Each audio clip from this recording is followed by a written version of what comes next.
The Carolina Hurricanes are entering their 25th season in Raleigh, North Carolina, and now it's time to look at a 25th anniversary roster ahead of the season beginning. You're Locked On Hurricanes, your daily podcast on the Carolina Hurricanes, part of the Locked On Podcast Network. Your team every day.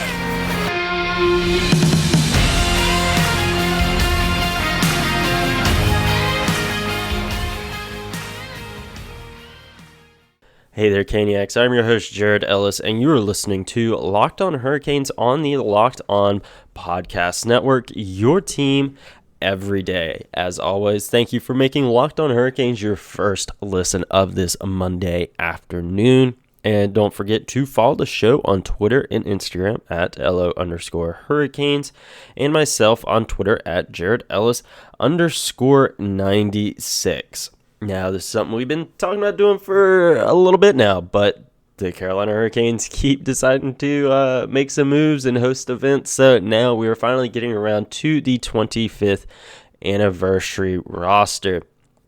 This is a roster that I compiled. It's obviously going to change as the time goes on and as feelings change and my mood changes. I mean, this is something that, it's my personal opinion, for lack of a better explanation there. So, I'll probably, 3 months from now may decide to take a guy out and put another one in. Maybe move a guy up in the lineup, move a guy down in the lineup. But first, we'll start with, honestly, I think the easiest ones, and that is the goalies. And obviously, the Hurricanes' all-time goalie is Cam Ward. Really no question there. I know he, towards the end of his tenure here in Raleigh, we've obviously talked about it at length in the past, but he was overplayed, playing hurt, didn't have a quality backup, and because of that, he was having to play more than he should have, and I really think it sped up his decline in his play. And I still stand by, at some point, I think, number 30 will go up in the rafters. I think that's going to happen at some point. There'll be a couple other guys, we talk about here in a little bit, that I think their numbers will go up. And, we talked about the Ring of Honor, Walk of Honor, Hall of Honor, whatever you want to call it, a few episodes ago. And some of these guys, they may find their place in there rather than up in the rafters, but I do think Cam Ward, he's the all-time Hurricanes goaltender, and I think it's going to be that way for a long time, honestly. As much as we like Freddie Anderson, Antti Raanta, they're on the wrong side of 30. They're not going to be guys that are here for a decade plus. So Cam Ward is holding that down for the foreseeable future. And as far as second goaltender, this is where it gets a little tricky, because I went with Arturas Urbe as the other goalie for the Hurricanes anniversary roster. He's the one that got us to the Stanley Cup the first time. He was, really instrumental in those early days of the Hurricanes being in North Carolina, whether it was in Raleigh or in Greensboro. And obviously, folks like myself, we may not have a vivid memory of watching him play like Cam Ward, but you talk to some of the older fans that have really been around. I talked to my dad about this, and he really had some fond memories of watching Urbe play for the Hurricanes. And again, I think the second goalie, I think that mantle could be up for grabs before too long. With some of these other guys, like depending on how long he is here, Frederik Andersen, and Obviously, some honorable mentions. I know a lot of folks have fond memories of Kevin Weeks and his time here, but I think Urbe and Ward, those were the two guys here. And obviously, Mrazek, honorable mention. Same with Reimer. Those guys are honorable mentions. They were really instrumental in turning the franchise around from a bottom-feeding franchise to the serious playoff contender that we have before us now. And so those guys obviously deserve a nod. But at the end of the day, Ward and Urbe, those are the two guys that are Hurricanes' 25th anniversary goalies for sure. And now moving away from the goalies onto the defensemen, this was one where I feel like there's some gimmies, but there are also some like, do I put this guy here? Do I not put him here? And we will get into those right after this quick break. If you haven't tried one of Built Puffs yet, you are depriving yourself of one of life's greatest joys. And guess what? There's a new flavor, and that is delicious, indulgent cookie dough covered in 100% chocolate. So let me introduce you to the cookie dough chunk puffs. They have a light and chewy texture. They're made with real cookie dough. And of course, again, they're covered in 100% real chocolate. All the joys of eating cookie dough without the hassle of making it. Plus, it's healthy for you. Cookie dough puffs are only 160 calories and they have a whopping 15 grams of protein in them. Run to Built.com and snag a box for you and the whole family. It will be the perfect treat. Back to school season is upon us, so you want a healthy snack to put in your kid's lunchbox? There you go. Or if you don't want to share, you can just find a really good hiding place and keep them all for yourself. Like all Built bars, the cookie dough chunk puff is covered in 100% real chocolate. That means they are healthy and tasty.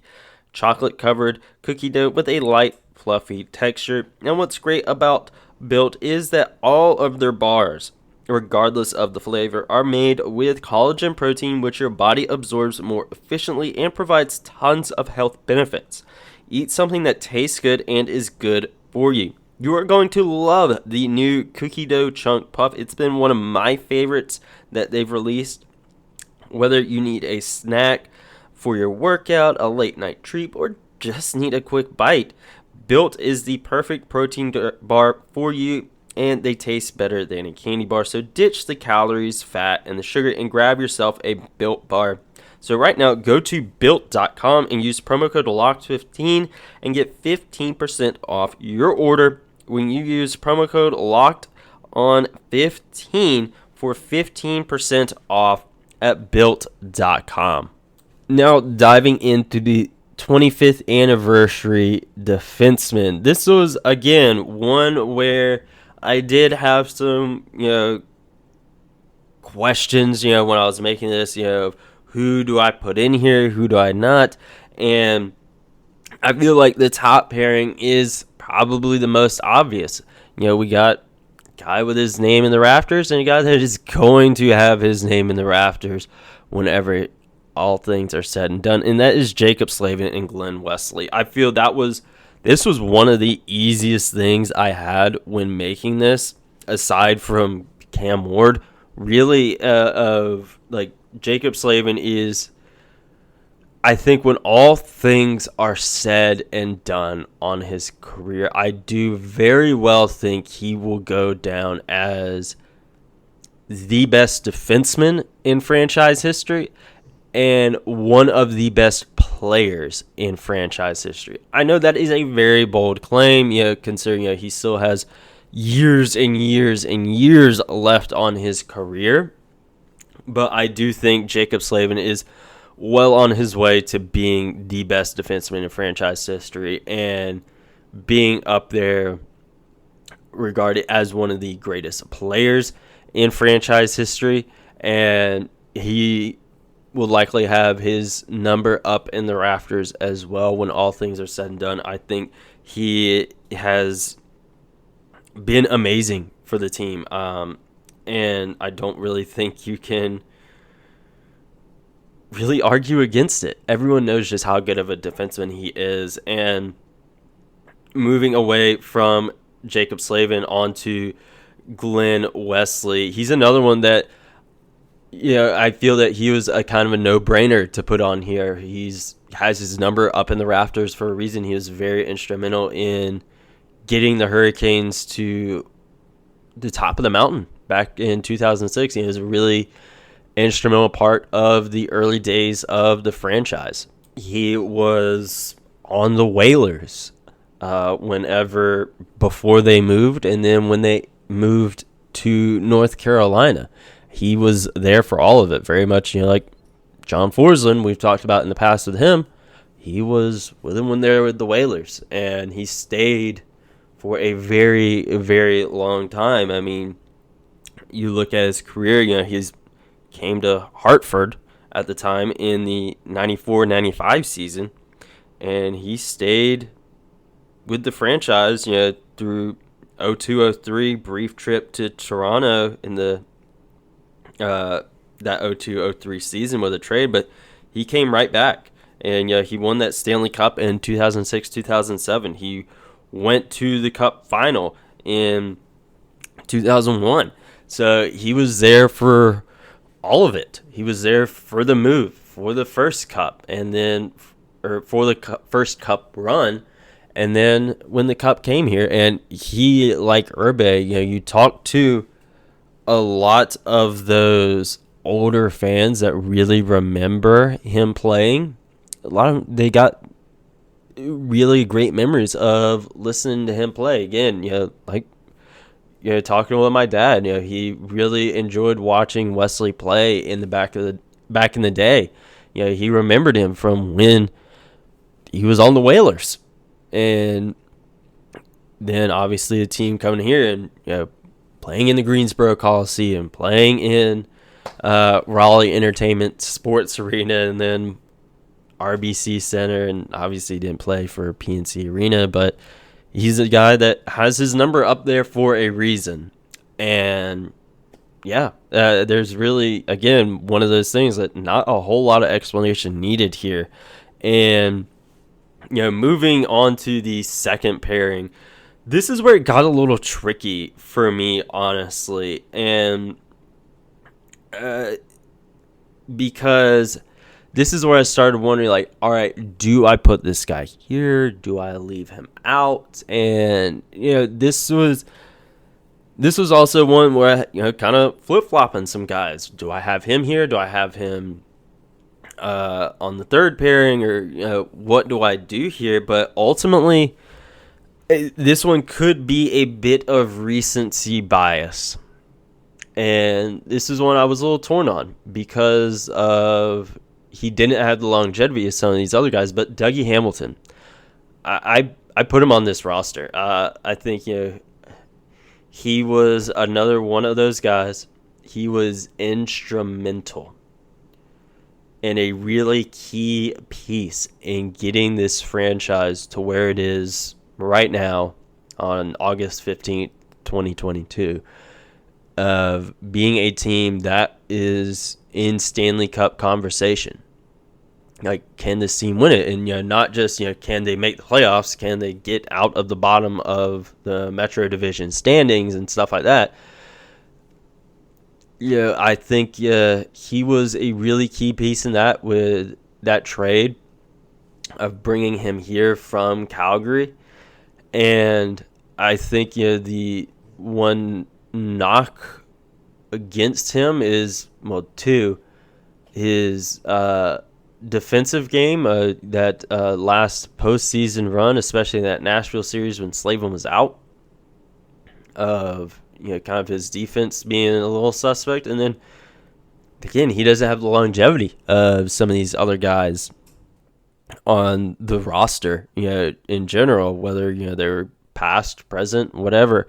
He didn't have the longevity, but I think the impact that he had on the Hurricanes during his time here was crazy. Yeah, absolutely crazy. He was a guy that produced on the ice and got the job done out there, or down there, I guess you would say. But also the fans, I don't think that can be overlooked. He was really big in bringing this franchise back, not only in terms of winning, but also just getting fan interest back in. He was, a huge, huge fan favorite while he was here. He still is. You constantly see Dougie Hamilton jerseys, shirts, whatever, whenever you go to games. People still love him. And does he get his number retired? No, he doesn't. He wasn't here long enough for that. But should they do a Hall ring walk of honor, I think Dougie is a lock to be in there because, again, he produced on and off the ice for the Hurricanes while he was here. And it does still suck that he isn't here anymore. And I think he would be, had he been one of those guys to be able to stick around, he's another one that had he stuck around and got the long-term deal with the Hurricanes rather than the Devils, that Slavin-Hamilton pairing could have gone down as the best defensive pairing in franchise history. It won't because, again, of that longevity there. And then paired with Dougie Hamilton there on that second pairing, I have Sean Hill. He's a guy, again, from the early days of the Hurricanes. You look at the Hurricanes' all-time defensive leaders, he's a top 3 defenseman there for the Hurricanes all time. He's again, he is has 369 games played for the Hurricanes, and in that time, 38 goals, 119 assists, 157 points. And while I don't have a whole lot of memory of watching him play, again, going back to some of these older fans, watching him play, again, just one of those guys that folks enjoyed watching back in the day. And moving to the third pairing, this was one where it was a little tricky for me. For one guy, I will do the easy one first, and that was Bret Pesci. He was one where he was a shoe-in for this. He's gonna be a guy. We're talking about Sean Hill being on that list. He's at number 3. Bret Pesci is number 5, and he is going to be a guy that is continuing to be here for the Hurricanes for a long time, I feel. And he is just going to continue to climb these all-time rankings for the franchise. So he was a shoe-in, and the one hard one that I had of where to put him and do I even put him in was Justin Faulk. Because he is not, I want to use the word controversial, but I think the better term here would be divisive. Because when he was on, and he was really good for the team, and he was, for so many years, one of the very few bright spots that we had. And, he's a guy that, like some of these other guys, really bringing it off the ice of well, being involved in the community and, being a guy that got some of these kids and now young adults into hockey. And that's, again, one of the things I don't think should be overlooked here of his impact on the franchise off the ice. He was a guy that a lot of folks enjoyed watching. But again, there were quite a few times where he just dropped the ball quite a bit for the Hurricanes. And that's why I bumped him down to the third pairing, because a lot of folks, they have those memories of, oh, Justin Faulk did this. he did this, which was really good. But there's so many just criticisms. And was he the scapegoat a lot? Yes. But where there's smoke, there's fire. And that's why I put him down on the third pairing. There's a case to be made to have him on that second pairing for sure. Same with Bret Pesci, honestly. I think you could make that case as well. And honestly, I'd probably make that case. But like I said at the top of the episode, this is one where, probably in a couple months, I'll be like, do I really want this guy in here? Yeah, do I want that guy there? And it's going to change. But Justin Faulk, I feel he had the longevity, and he was a bright spot for the team and multi-time All-Star. Maybe because we didn't have anyone else to send. But, he again was one of those guys that, I think he's a shoo-in for a Walk of Honor, Ring of Honor, or whatever. I think he's a shoo-in for that. He was with this franchise for a very long time and one of the few bright spots that we had. Even with his pitfalls, he was still really vital to getting the team to where it is today. Even if he was only here for that one playoff run, it was nice also to see him get a playoff run with the team, because for so long, no playoffs. And he finally got his playoff run with the Hurricanes, and it was a deep one. And now he's in St. Louis. He got his contract that he wanted. And, Justin Faulk. But moving away from the defensemen and the goalies, now we have probably what everyone's been wanting to hear, the forwards. And we will dive into the forwards right after this quick break. So now it's time to dive into the all-time forward lineup for the Carolina Hurricanes. This is obviously going to have names that you expect to see here, names you maybe don't expect to see, maybe names where you feel they're too high, too low. I don't know. There's still some guys, as I'm recording, should I move this guy around? Should I move him up? Should I move him down?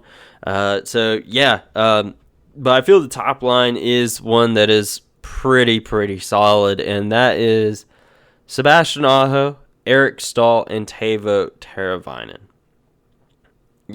I really don't feel this one needs any explanation. Eric Stahl is still holding a lot of records for the Hurricanes. He is still, a guy that, again, like some of these other guys like Cam Ward, Urbe, Wesley, Hamilton, he's a guy that got a lot of fans into hockey. And I'd like to think he will be one to have his number up in the rafters whenever he decides to call it. I know he hasn't officially done it yet, but maybe he does, maybe he doesn't. I don't know. We'll have to wait and see what happens. But he's a guy that, I think he's a shoo-in, for this. And you looking, there on that top line with him was Sebastian Aho and Teuvo Teravainen. Aho, I kind of had wonder where, do I put him, because he is obviously an all-time player already. But Eric Stahl, he's an all-time center for the franchise, but so is Sebastian Aho. But Sebastian Aho does play the wing as well, so I moved him over there. And then Teuvo, another guy that I think when all things are said and done, he's gonna be way up there in terms of all-time impact and numbers and all that stuff. He's gonna be way up there in regard as one of the top players of the franchise. Same with Sebastian Aho. I mean, he already is taking these records from guys like Stahl and Brind'amour and all that stuff. So those guys were all locks. Going on to the second line for the Hurricanes, this was one where, two of these guys, I was like, all right, this is where I want these. But one of them was when I was a little like, oh, where do I put him? But ultimately, I decided that we're going to go on the second line is Jeff Skinner, Ron Francis, and Andrei Sveshnikov. This is a line of generations of the franchise. You get Skinner he, like Justin Faulk, was a guy that had his pitfalls and had his issues, but he's, again, a guy that when he was on, he was on. Did he peak early in his career? Yeah, I think he did. But he was, again, like Faulk, one of the few bright spots that we had for quite a long time, and it does suck that he never got to experience that playoff run, and he still hasn't. And it doesn't look like he will anytime soon. And he is one that, it would have been interesting to see how he would have fit in to what the Hurricanes have going on now. Because, he did have that offensive upside, and he was one that it would be interesting to see how he would fit in now. It really would be. But that's, just a what-if scenario there. And then on the center line, Ron Francis, a guy that, is a Hartford Whaler legend. He came back after his time away and was instrumental in those early days of the franchise, like some of these other guys that we've talked about, like Urbe, like Wesley. And he was part of that first trip to the Stanley Cup final where they lost to Detroit. And, that's one we really don't need a lot of explanation there as far as him as a player. He has his number up there in the rafters for a reason. I know some folks are soured on him in recent memory, not necessarily from playing, but from his general manager role and things that happened there. And, so I do understand that, but I think, looking at an on-ice thing, he's a top player ever for the team. And, moving over to Andrei Sveshnikov, I think, he's a guy that is very, very young, but he is already having a massive impact on the franchise, and that is going to continue to grow as time goes on. I know some folks may argue he is too high here. I could see that, but ultimately I think he's going to be a guy that we look back on, like an Aho, a Sveshnikov, a Slavin. These are going to be guys that 10 years from now, we're looking at, these are some of the all-time best franchise players. And it's Fetch, I think that's where he belongs. He belongs in the top 6 all time. And moving down to the third line, I had Jeff Skinner here for a little bit as well. But that second, third, and fourth line, that left wing, those were guys that were getting bumped around a lot. Ultimately, I ended up deciding to go with Ray Whitney here on the third line for the Hurricanes' all-time roster. He's top 10 player all-time, in terms of points and all that stuff, and being, again, just one of those older players that some of these younger guys may not necessarily have the memories of, but like we've said, with some of these older guys, going back, to your parents and friends and whatnot, of talking about them and what they did. Obviously, Whitney, he had a longer-ish playing career than some of these other guys, so obviously some younger folks may remember him playing. He didn't retire until his 2013-14 13-14 season when he was at Dallas, but he is one of those guys that he was part of that Stanley Cup team, and a team that went down in history for the NHL and the Hurricanes, and a lot of folks have very, very fond memories of him. And he's a guy that you also, for me personally, you look at how long he played, not only for the Hurricanes, but just in general. I'm like, oh, man, this guy played for a very long time. Drafted, first season, 91-92 in San Jose. Last season, 2013-2014 in Dallas. So he was also, part of that 20th anniversary team years ago. So he's a guy that, again, a lot of folks have fond memories of. And then here on the third line center, Rod Brind'amour. Duh. I was about to say, do I need further explanation? But yeah, he's the greatest player in franchise history. And yeah, I know I have him here on that second line or third line center position. I almost did have him on that second line, but ultimately I feel, fantasy making a roster, we look at the offense, whatnot, you want the really big scores there. So, I put France ahead of him, but Brendamore, he's the greatest player in franchise history. If anyone's getting a statue out front, it's Rod Brendamore.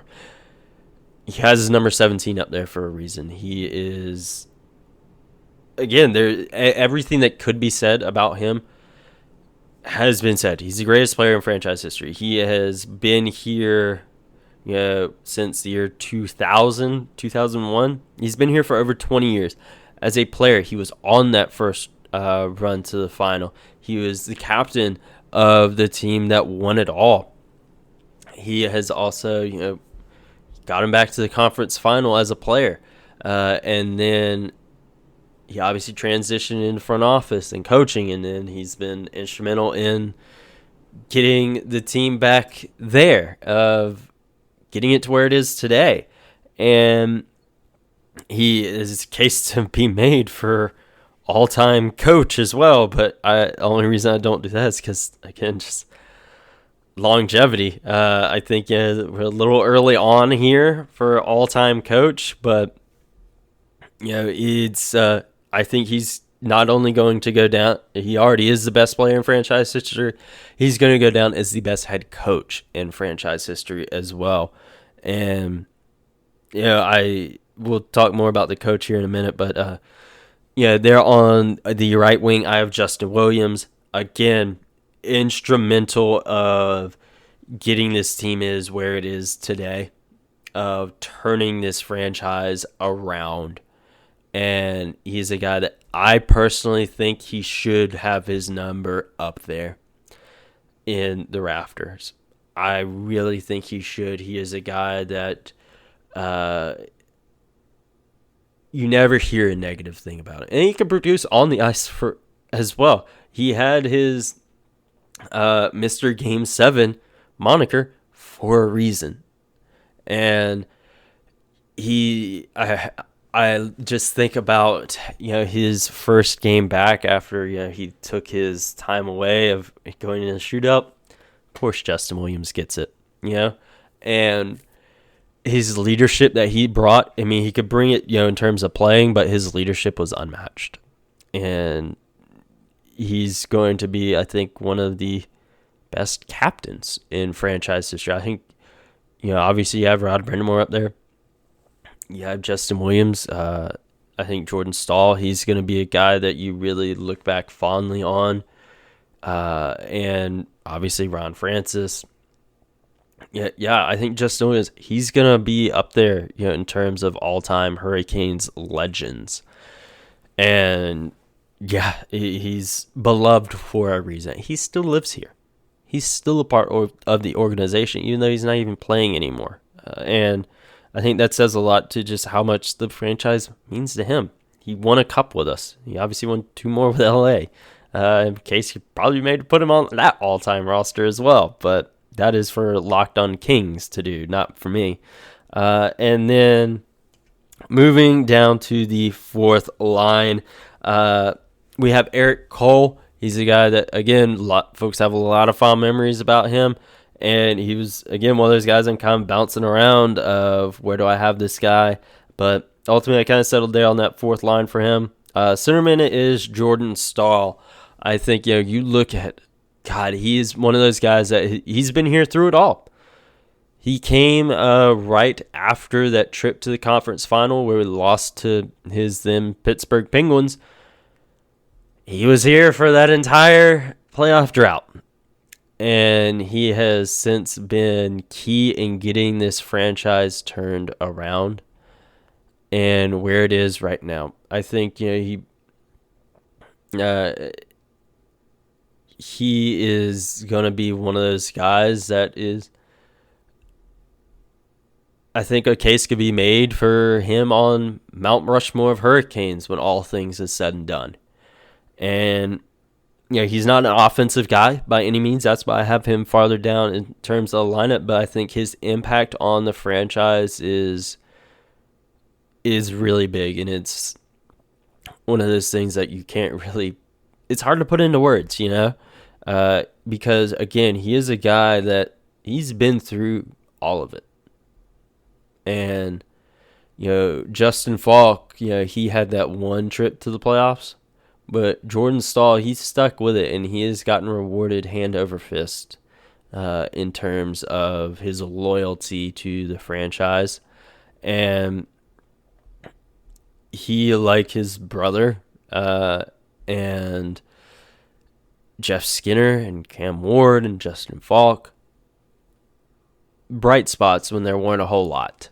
And he easily could have said he wanted out, he wanted a trade, whatever it may be, but he's stuck around and he's still here. And we're coming up on the end of that 10-year contract extension that he signed. But it's going to be one of those, I think, when all things are said and done for him, he's going to be up there, and his 11, I think, is a lock to be in the rafters for sure. And, we mentioned Eric Stahl, and we're talking about Jordan Stahl. He's obviously not an all-time roster member by any means, but that picture with their brother Jared Stahl, that's an all-time Hurricanes photo. That's cool. And it would have been cool to have Mark in it, and it would have been cool to see Mark play for the Hurricanes. I don't think that happens at this point in his career, but is really cool. That was a really cool photo. And then rounding out the forward group, this is a toss-up, really. It's between Ruutu and LaRose. I probably... this is one, again, it's a toss-up. So, part of me wants to lean to Ruutu because of the numbers. He's 14th all-time. LaRose is 20th. And I think for that reason alone, I'll sling it over to Ruutu. But, you look, was it yesterday or the day before, when the Hurricanes posted Chad LaRose on their social media. It's like Chad LaRose days away from hockey is yesterday.